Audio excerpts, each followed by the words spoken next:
Министр обороны Республики Казахстан прислал вам поздравительное письмо. Разрешите, я его вам зачитаю. Уважаемый Илья Григорьевич, от имени личного состава вооруженных сил и от себя лично сердечно поздравляю вас с днем рождения.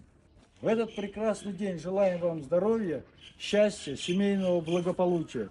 Пусть впереди будет только светлый путь, наполненный уважением и благодарностью. С уважением, генерал-лейтенант авиации Касанов.